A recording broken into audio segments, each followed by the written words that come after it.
What's up guys, welcome to your 71st Android tutorial for the new Boston. And in this tutorial we're basically going to refine kind of what we've done and also get kind of a desired result like I showed you with the OnTouch method. So the first thing I want you guys to do is go into the MyBringBackSurface class and change our isRunning right when it's started here to false.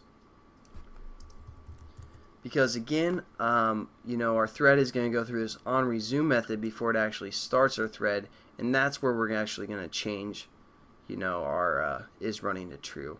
So not too big of a deal there, but then we go into our Surface class, and what we're going to do is we're going to implement the OnTouch listener. So we're going to say implements OnTouch listener, just like we did with OnClick listener.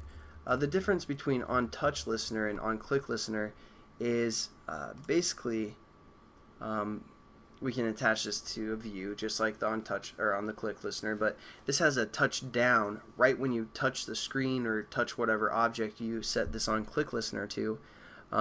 Right then is down, and then there's a move when your finger is like pressed down and moving around on the screen, and also when you release or when you let off of your touch there. So we can kind of find those three events as well. And then what we have to do is just say add implement methods, and there we go. Here we have everything set up for the most part.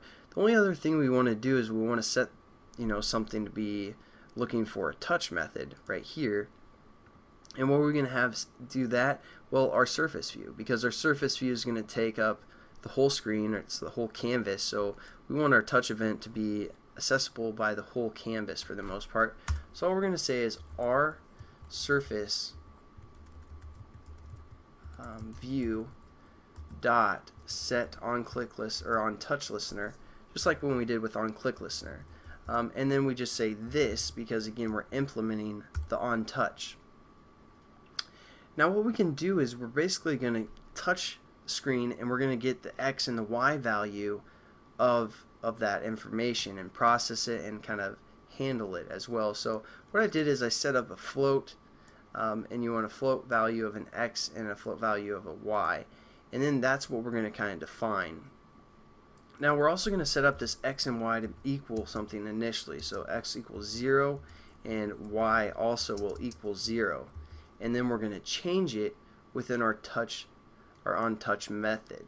So we go into within this this method, because when our surface is touched, it's going to call this method, and it's going to give us which view was touched, which is our our whole surface, and then which event, whether it be a down, a move around, or a release of some sort.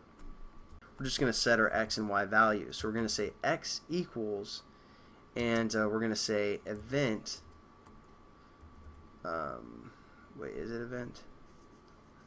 Yeah, event, I'm sorry, or whatever your second argument is, which is your motion event.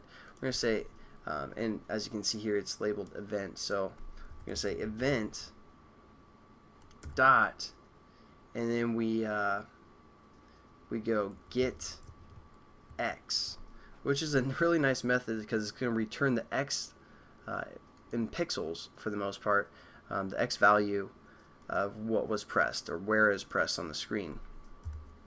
And then also we just say Y is equal to event dot get Y, and there we go. We have our X and Y values every time the screen is touched, and it does that through grabbing the event and getting the value for the X, and then we set it up to this variable.